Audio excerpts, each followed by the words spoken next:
G'day guys, Josh Huggett here from Joshua Huggett Media, and welcome to Tog Talk 8 show where we talk about stuff.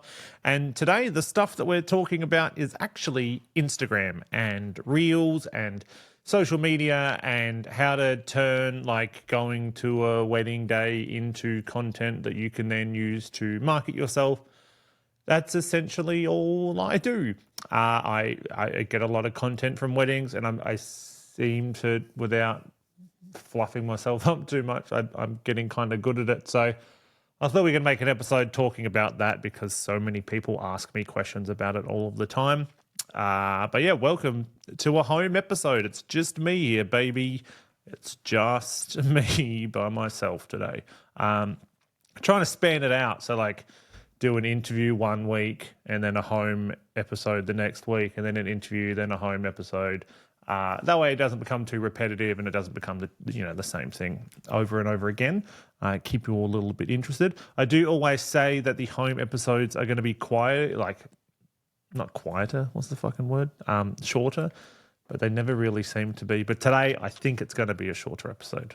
I've got high hopes that today we won't waffle for too long. But I do have 20 questions here, all written about social media and all that sort of stuff that we're going to go into. But first, we have a sponsor for today's episode. And by sponsor, I mean it's actually just me. I've just always wanted to say that, and no one sponsors me for anything. But we just launched our paid community where you can come and hang out and we actually learn stuff. So online, on Instagram, all that. I don't really do all of that much teaching, mainly because my audience, and I want to keep my audience, which is something we're going to talk about in this episode anyway. I want to keep my audience wedding couples. I am still a wedding photographer. My main job, my only real source of income is wedding photography. So I don't ever want to lose that audience because then I would have to kind of pivot everything I do. And I like that I can kind of educate just for the fun of educating currently. It's not my job. I don't need to make any money from educating. I make all of my money from weddings. But we did actually launch our paid community where you can come on. The payments originally were just to cover the costs of the hosting the platform, but now we're actually making more than that. So we're going to figure out what we're going to do with the funds. But you can come on to the Joshua Huggett Media Academy where we talk all things back-end, nitty-gritty fucking business stuff. We talk about making money, how to make more money, all the icky stuff that I don't want to talk about on the internet, like on the Instagram, we talk about in the community. It does have a tiered pricing structure too. So the first 3 tiers currently have already sold out. So we are up to tier 4. They all sold out within like an hour or two on Instagram, but come on in. We have weekly classes where we talk about everything from Instagram growth to fucking marketing strategies to everything. And it gets built out every week with new classes, new worksheets. There's a job section in there. So if you've got a wedding job that you need a second shooter, you can post in there and get a second shooter. Just a reminder that I do have Tourette's and my tics make me yawn when I do home episodes. But come on over to the community. The link will be on my Instagram. It's sick. It's great. There's going to be heaps of fun stuff in there. And also probably one of the biggest selling points of the community is that I've created a little vendor list as well. So anybody who comes into the community gets added to our vendor list, and that vendor list is sent to every single lead that we get. So I get over 100 leads a week currently. And I obviously can't shoot all of those weddings. Not all of those are in my budget. Not all of those are in the country that I work in. So I then send my vendor list to all of those couples. So you can be on there. You can get quite literally free marketing while also learning, or you can look at it as cheap marketing while you're also learning. But I'm sending that out, and that's why we have a tiered structure. So the longer you wait, the more information will already be in the fucking group. And then whatever, just fucking come on. It'll be fun. Let's talk about Instagram. I don't like selling stuff. I don't like doing selly shit. But come in. It's great. We have 36 members currently, and it's fucking fantastic from all over the world, actually.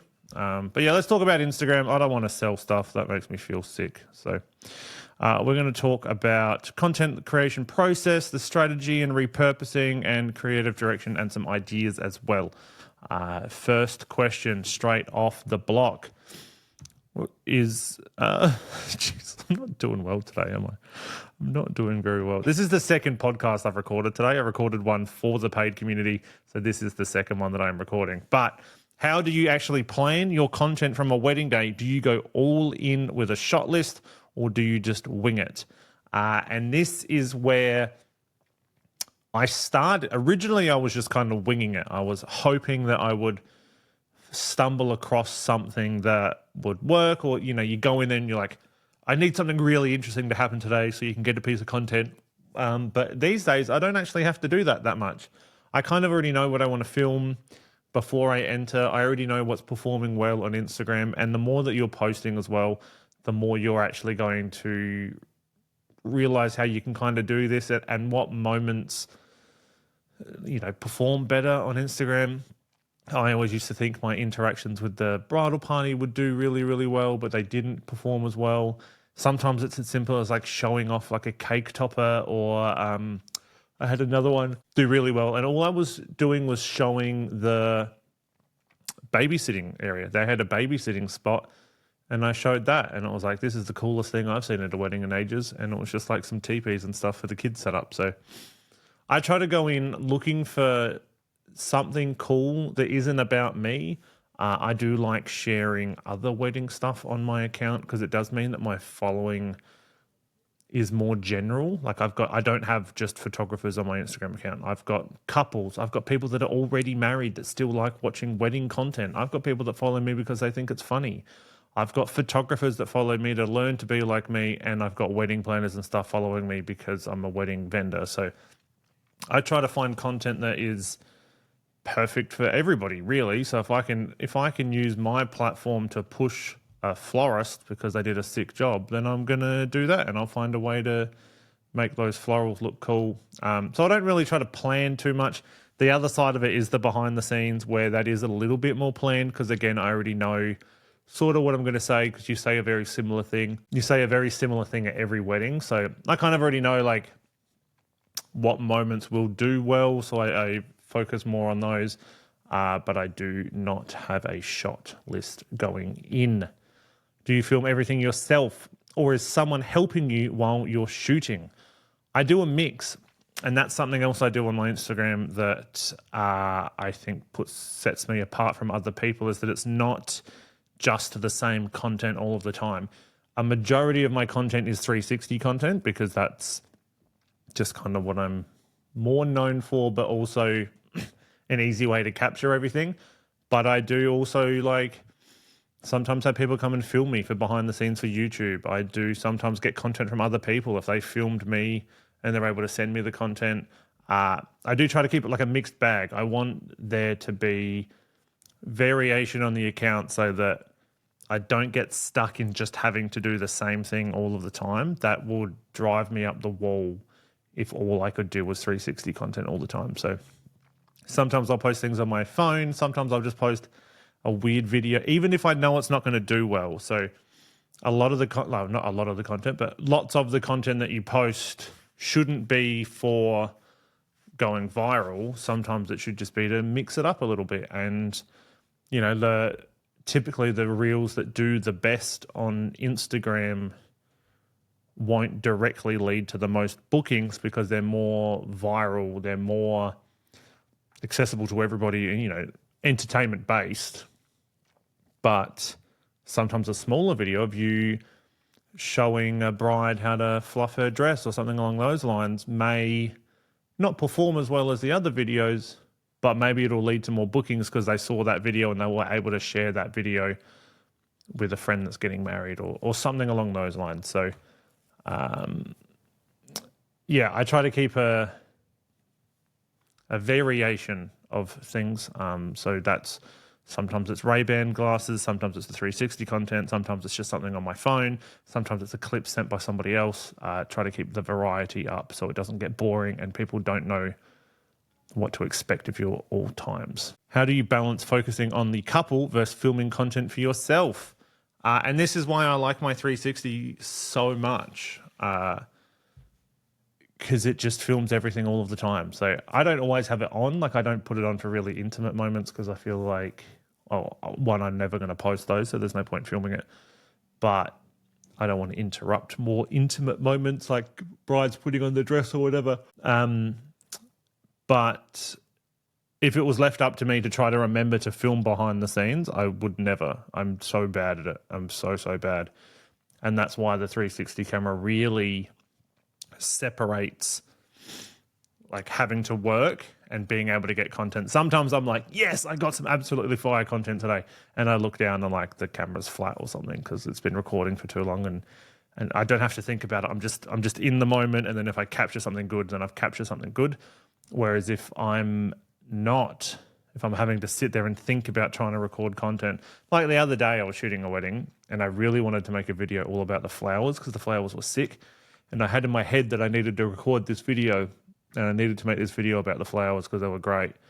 And I just kept forgetting and forgetting. And I ended up leaving and I didn't film anything because I was doing too many other things. So the easier that you can make it for yourself, the easier you can make this whole process of trying to get behind the scenes content, whether that is hiring someone, whether that's getting a 360 camera, whether that's recording with Ray-Bans. The easier you can make it to get the content, the more likely you are to have content to share to other people.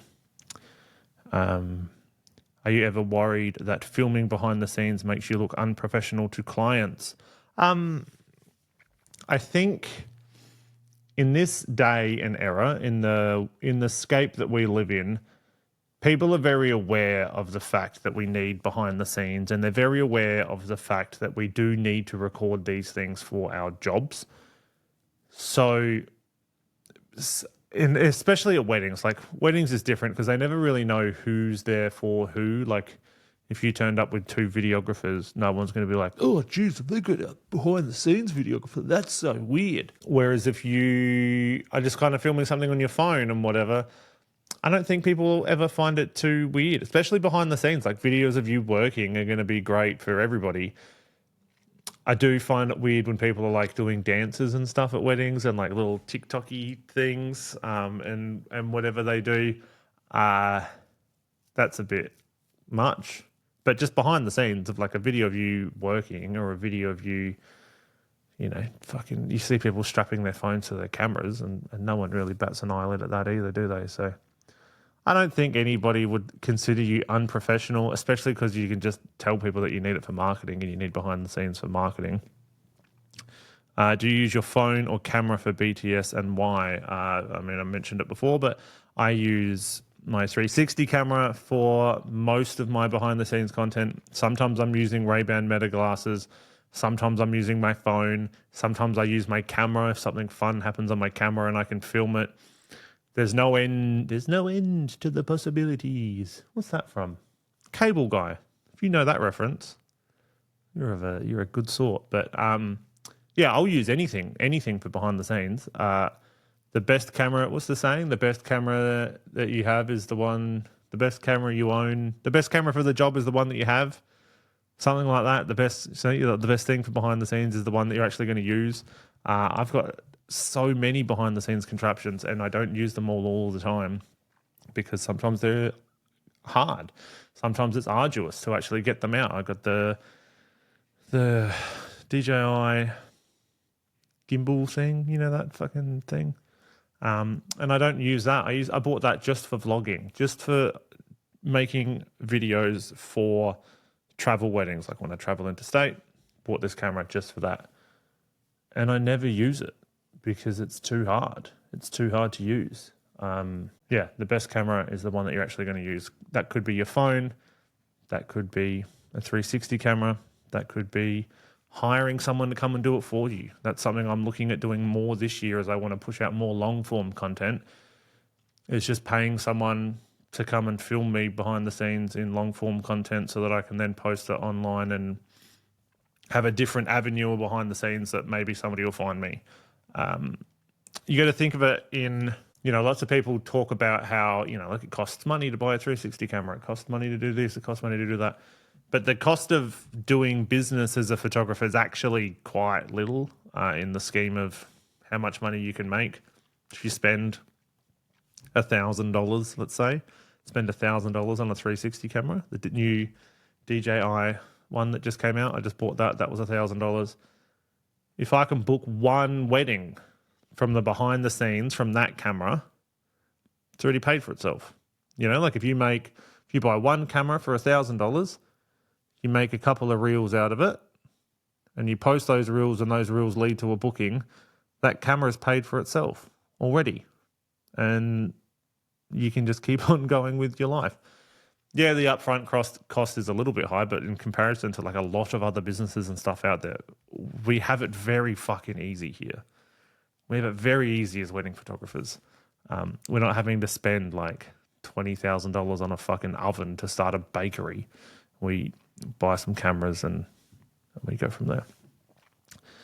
Tools and workflow.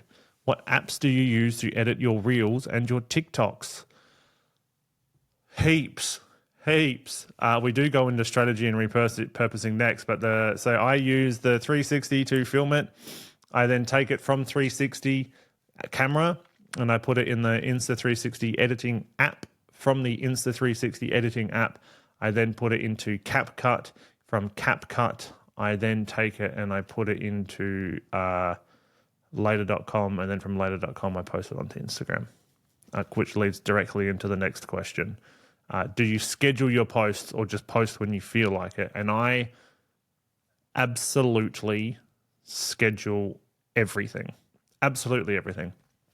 The only time I'm not scheduling something is if it's like a spur of the moment video, but any like proper content that I have on the internet has all been scheduled because I'll batch make it. I'll sit here at my desk and I'll get myself into like an editing frame of mind. I'll put some music on. I'll turn all the lights on so I don't get distracted. I turn all the lights on. I put my desk into stand-up mode and I'll edit 360 content, and I'll sit there and I'll just try to get it all done. It's not comfortable, but as soon as I like sit down like this, you know, I get distracted by my phone, or I'll go on YouTube and get cozy, and maybe I'll sit back in my chair a little bit, or, you know, maybe I'll get too comfy doing whatever. So I try to make myself as uncomfortable as possible so that I actually do the work, because then I know I can go back to sitting down after that. So yeah, everything is scheduled.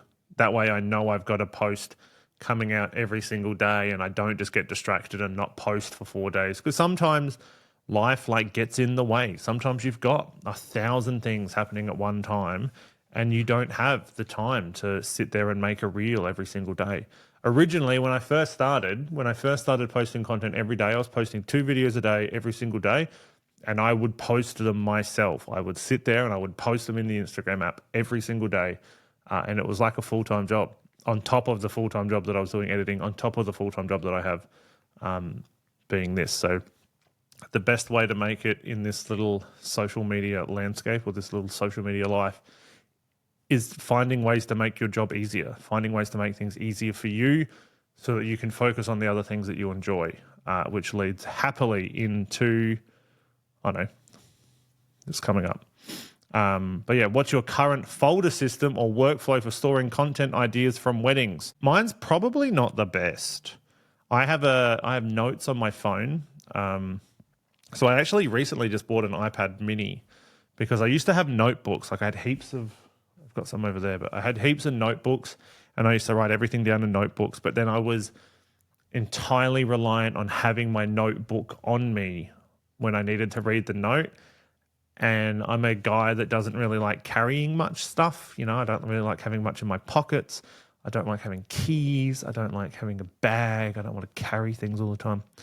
So I wouldn't bring my notebook. I would bring my backpack. I'd bring my backpack from my house to my office, and I would kind of use it here, but then I would go out for lunch or something and I would think of an idea, but I wouldn't have it. Or I would go to a wedding and I'd think of an idea and then I would never write it down because I didn't have my notebook on me.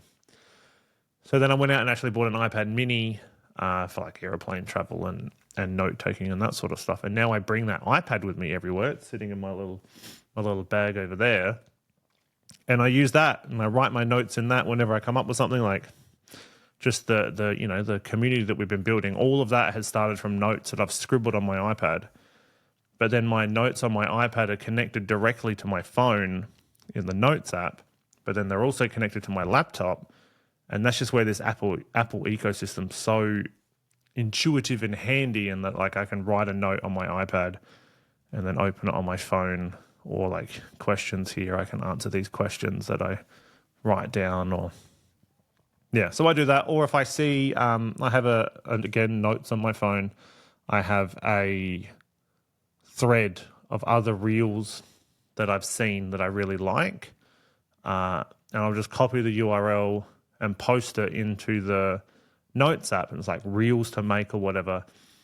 And not only then do I have the reel that I want to make, like if I'm running out of content ideas or I want to make something other than behind the scenes wedding content, I can go into my reels thing. I can find a reel that I want to make. But then because I've got the direct URL to the reel that I made, I'm actually able to credit the person that I took the idea from. So like so much of social media is taking other people's ideas and mixing them and matching them and making your own ideas from it. I like to be able to credit where I get ideas from. Like if I get an idea for something, I want to credit that person. So copying the URL into the thing, even if I look at it for 2 seconds, I'm like, yep, this is sick. I'll copy that URL to a Notes so that I can then recreate the reel or make my own version of it. And I can always put like an inspired by or something underneath it so that we're not just sharing or stealing ideas. How do you get such clean audio when you're taking videos or in your talking videos of yourself? Well, this is the Shure SM7B microphone plugged into the Rodecaster Pro. This is like a proper podcasting microphone. So this is why this one's so clear. The 360 content one, I'm just a loud guy. I'm just really loud. And normally when I'm recording, and like people often comment on the like the sound of the camera shutter as well. Like, oh, why is your camera shutter so loud? It's like because the camera's here and the audio recorder and the microphone is directly on top of it. So you hear it. And normally like if I'm talking, the camera's kind of like up here near my face when I'm talking. I'm very, very close to that microphone, so it's very easy to get clear audio. What gear do you recommend for beginners who want to start making content at weddings? I think, like I said earlier, the best way to get good content at weddings is when you don't need to think about it too much. I think too many people are going out and like buying all of these contraptions when they probably don't need them. A lot of the good content that you can make is still just taken on your phone. So just make sure you start taking content on your phone. I mean, you can go out there and buy a bunch of stuff. You go buy yourself a 360 camera. You could go buy yourself some microphones so that you can hear your voice better. You can go and get a whatever. But social media is changing now in that, like, we're far more attuned to watching a video that was taken on a phone because it comes across as more authentic. So you filming a moment on your phone and then posting it is going to be more accepted by algorithms and more accepted by people because it doesn't come across as like an ad. We're so used to being sold to all of the time. Everywhere we go, we're being sold to. Fucking like mattresses have got ads on them. TV's got ads on them. YouTube's got ads on them. Buses got ads on them. Like there's so many adverts out there that as soon as something has the whiff of an ad on social media, we swipe past it. We go away as soon as possible. So if you can be more real, more organic with your content, you can film it on your phone. I feel like you'll find it goes better than trying to film really high quality content outside of it. Strategy and repurposing. How do you turn one piece of footage into multiple videos? So this is asking a different question, but I'm going to answer it my own way. So this is asking, you film a video and how do you turn it into a bunch of stuff? What I use is actually a platform called repurposed.io. I'll put it in the show notes. I'll have a link there, and I think that might help me. It might be an affiliate link. I'm not sure. If it's not, it'll just be the fucking website. But it's called repurposed.io. I post one piece of content, so I'll post it to Instagram. And then what Repurpose does is it takes that piece of content and it will spread it to all these other channels. So it takes my Instagram reel and it posts it on TikTok and YouTube and Facebook.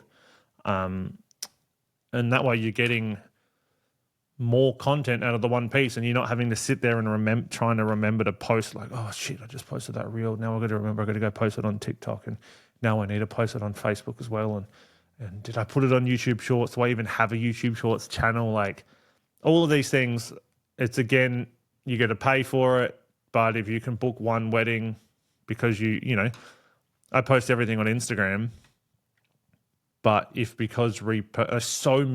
put so much attention into Instagram. Instagram's my baby and I love Instagram and I just spend so much time on Instagram. But a majority of my leads are coming from TikTok, and I put arguably so little attention and time into TikTok because it is just through Repurpose. I'm not really in comment sections. I'm not really in anything, but they come from TikTok and they're booking me, and that's all because of Repurpose, because it takes my content and it shares it there for me. So again, spending $500 a year or whatever it is on Repurpose makes me thousands of dollars more than it would if I was having to do it myself. But it also saves me time because I don't need to do it. Again, I'm not paid by Repurpose or anything. I'll put a link in the description if you want to give it a try.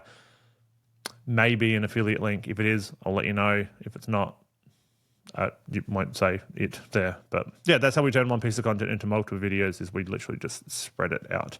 And the good thing about like basic behind the scenes footage too. So if you're just taking a basic video of like a couple walking, or like you using your camera. I posted a video recently that did pretty well, and that was literally just me holding a camera, and I filmed me holding the camera and I panned up and there was a couple there and I was like, I tried out a new camera today.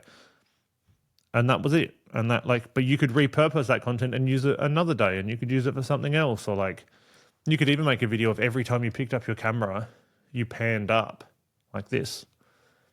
And then you could make a compilation video of you panning your thing up and showing like, this is all the places that photography's taken me, or something along those lines. Do you always try to follow trends or make your own thing? I never really follow trends ever. I followed a trend one time and it turned into industry drama when I did that fucking styled shoots aren't real weddings thing. I'm just not good at it. The reason it's trending is because everybody's doing it. If everybody's doing it, it's very hard to stand out in a market that everybody's doing. So I've always just focused on doing my own thing, just making my own content, being my own person, rather than like doing little fucking dances or whatever. It's not even, and this is where a lot of people get caught up on the fact that they think they need tens of thousands of views or millions of views to be successful. If you're not building an actual audience in it, doesn't really matter. Like you could get 1,500 views a video and it's just you talking. You get 1,500 views. You'll get far more out of that, both business-wise, booking-wise, probably even follower-wise, than 10,000 views on a video of you lip-syncing to a song that no one learns anything about you. They don't connect with you, the person. They're either just going to unless you're you're an attractive girl normally, or a man that's quite attractive. You're probably not going to get that much out of just lip syncing to a song. Lots of these big influencers build their industry on just looking cute, whereas building an actual connection with your audience and becoming a really popular like micro influencer comes from building a relationship with your fucking community and talking to people and actually like being in the comment section and them hearing your voice and learning your story and following you through the process. So I try to steer as far away from trends as possible and just kind of make my own content because I'm not an attractive young woman. But you do you, boo. Everybody has their own story. How far ahead do you plan your content calendar? Depends how distracted I am in 360 content and how much content I have. I can sit, if I can get not distracted, like literally before filming this, I was editing reels and then I got distracted and realized I hadn't made a Tog Talk this week. But sometimes I'm like 60 days ahead. I've got reels scheduled for like 60 days, Or it's days like today when it's Wednesday and I've got content till Friday. It depends. Ideally, I like having lots done, so I don't really need to stress that much about content and I can kind of just focus on other things. Depends. Now that we're coming into the busy season, it's quite easy for me to get content because I'm shooting weddings every single weekend. Prior to that, we just went 2.5 months of no weddings because I had winter off. So I didn't have anything to post. I ran out towards the end, so depends. Ideally, I want more. But yeah. Do you ever repost old wedding content? If so, how do you keep it fresh? I've reposted my reels one time. There has been one time that I reposted some of my old reels. And I didn't do anything to them. I literally just reposted them because they did well. And the great thing about the internet is that nobody gives a fuck about what you're doing. And most of the time, they either don't see the content that you're putting into the world or they've seen it and then they forget it. So you can just repost. I wouldn't be reposting the same thing every couple of months, but I reposted a couple of reels like a year apart. Antonio's currently reposting old content. I've seen Mike repost some old content. Everybody kind of does. I mean, you can try to keep it fresh, but my philosophy was if it worked well back then, it will probably work well now because I don't do trends. I'm not, it's not like I'm getting a, that ding ga bum bum bum bum bum bum bum bum bum, that TikTok song, ding ga bum bum bum bum bum bum bum bum bum. I'm not reposting that now and being like, oh geez, I hope this video does well again, because it's not going to, because that was an old reel from an older time. But a video of me talking to the camera, the only thing really different these days is that I'm back to having a shaved head and I didn't have a shaved head at the start. So people will comment on that. Kind of a dead giveaway for me is that if I do or don't have my hands tattooed as well, some of my really old content, I don't have my hands tattooed. But that's the only way people will ever really tell that it's old content. And this goes back to why I wear the same thing at every wedding. I was just talking to Daria about it, maybe. I was talking to somebody about it recently. But that's why I ended up that's why I got branded shirts made, because I would wear, I had a couple of party shirts that I would wear to weddings. And then once you've worn them to 2 or 3 weddings, you would have to go and buy a new party shirt, or you'd have to go, because otherwise people are like, oh yeah, I've seen you in that shirt before. Whereas this way, if we just wear a uniform all of the time, I just wear the same shirts to every wedding. Doesn't matter if the wedding was a year ago or if it was yesterday. The only people that will know is the bride and the groom. And even then, they're probably stoked to see their wedding come up again. So yeah, you can absolutely repurpose content. Just because you post it on the internet doesn't mean you can't post it again. Unless the video got like billions of views. There are 8, 9 billion people on the planet. Unless every single person saw it.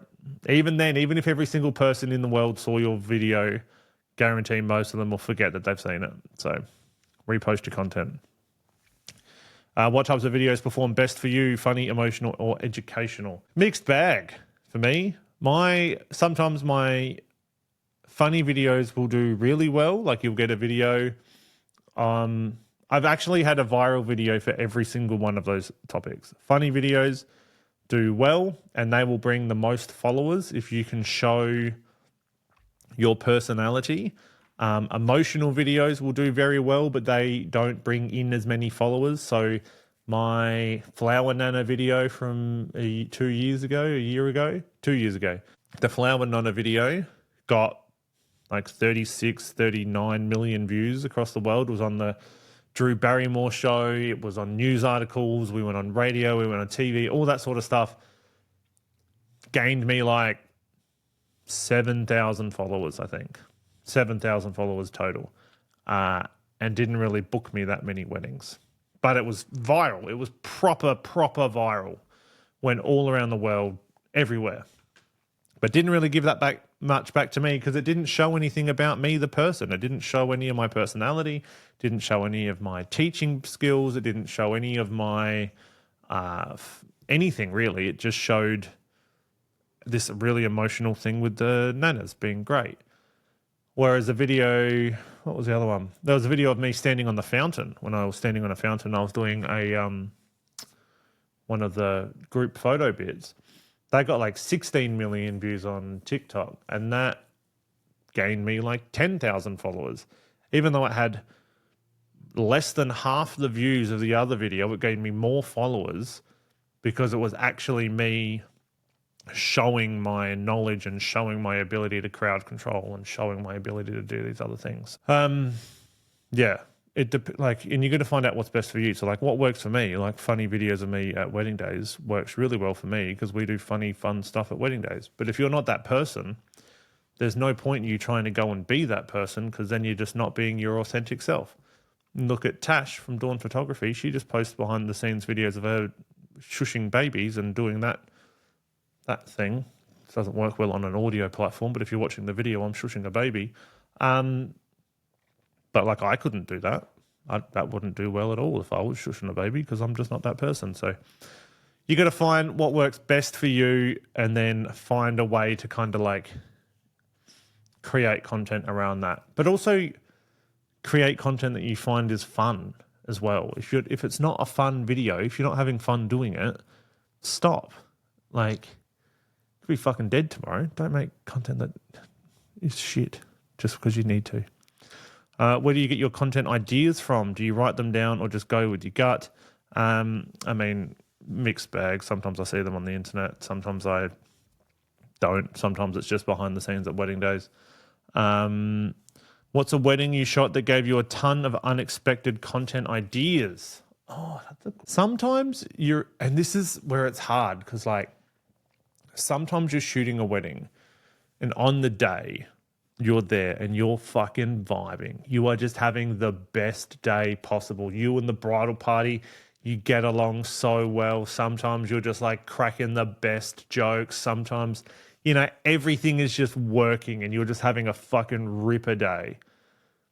But that doesn't always translate into content. So like my immediate response was thinking of weddings like Caitlin and Ben's, where we all just fucking got along so well. And Georgia and Damon, they just went past. Like, got a bit of content out of Georgia and Damon's wedding, but like the bridal party and everything we did was so much fun. But there wasn't really any like content from it. Whereas there are other weddings where like the wedding just gone with Aiden and Chanel. Now I'm just editing it now, but like that was a lot of content from their wedding. It looks like I've got at least 10, 15 reels out of that wedding, but we didn't have a huge bridal party session because the sun was going down. So like, it's hard. Yeah, it's weird. It's a weird thing. And unless you're there, it's really hard to tell, but, how do you keep your content from feeling repetitive when you're shooting 100 plus weddings a year? I'm shooting like 60 to 70 weddings a year. And I'm kind of feeling that now in that I do feel like my content gets a bit repetitive. At least it's a bit repetitive for me in that a lot of the jokes are sort of similar from wedding to wedding. And we do it's hard because what works well on Instagram is always sort of the same. So you kind of end up posting the same thing. Whereas, yeah, look, it does feel a bit repetitive from time to time. And that's where I'm trying to like keep things interesting with other stuff that we do. So that's like podcast clips and mixing in actual behind the scenes of whatever and filming on my phone and filming with the Ray-Bans so that it's a little bit different. And I try not to post the same stuff all of the time. Like it'll live its shelf life. It'll have its shelf life, and then I try not to post as much of it anymore. I mean, it would probably still do really, really well on Instagram if I keep posting it, but I'm bored of it. And if I'm bored of it, then I'm not being able to put my heart into it. And if I can't put my heart into it, then I don't feel comfortable putting it onto the internet. 2 more questions to go. How good. What's a video you thought would flop but ended up going viral? Just recently, literally just the other day, I posted a video of me in the car, and that wasn't even made for social media. That was just a video that I actually sent Adrian, the venue manager down at the Manor. sent her a video because I accidentally wore my Crocs and socks to the wedding day. And I sent her a video saying like, I fucked up. Like, this is really bad. I fucked up. And that is on like 500,000 views now. And because I originally put it as a story, and here's a little secret tip for you. If you've got a video and you want to know how it's going to do or if it'll do well, post it on your stories. And if it gets a bit of interaction on your stories, then post it as a reel. I put it on my story and it was getting good interaction on my story. So I was like, oh, fuck it. I'll chuck it up as a reel and see what happens. Expecting maybe 15, 20,000 views. I mean, that'd be cool. Bit of a funny story.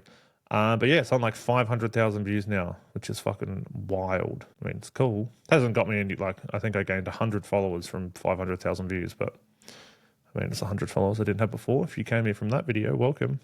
And then the last question today, I'm actually going to be able to keep this to a short episode. How exciting. How do you decide whether something should be a reel, a story, or a full-time YouTube video? Oh, I just fucking said that, didn't I? I think everything should be your reel. I think in 2025, anything that you're thinking of posting, you should be posting as a reel because you never know which is the one that people are going to attach themselves to. And at least give it a chance. Give every piece of content a chance. Like if you've got, you know, if you've made a little behind the scenes video that you're going to put on your story, just put it as a reel and the chances are you could potentially get far more reach from it. And then if you want it in your stories, just put it from a reel to your stories. Just like the video I was just talking about with what I was saying to Adrian, just posted it as a reel and now it's got 500,000 views. Does it give me any more bookings? Probably not. Does it give my followers a little bit of an insight into who I am as a person and shows like a raw behind the scenes moment of something that happened? Yeah. And it means that my followers and the people booking me or somebody seeing that video feels a little bit closer to me, the person, than they did prior. You know, if everything you're posting is prim and proper and trying to be super business related or always salesy or something like that, then it's very, very hard for people to become attached to you and like, you know, fucking enjoy your content because all they're seeing is the surface level, whereas that's like proper behind the scenes. That was an actual behind the scenes video that I was sending to a friend. I'm not saying post everything from your group chat onto the internet, but sometimes posting some of the stuff from your group chat onto the internet will help you in the long run. That's it. That's 20 questions about social media and building out Instagram and all that sort of stuff. Hope you enjoyed it. Again, actually a little episode today, which is cool. The home episodes I'm trying to keep a bit smaller because the interviews are always very, very long because we tend to fucking waffle. But if you enjoyed this video, let me know in a comment. Make sure you follow along on Spotify and stuff. I didn't realize I'd have to say that, but apparently that helps. If you're on a platform, just give me a review. That'd be nice too. But yeah, next week we've got some cool stuff happening.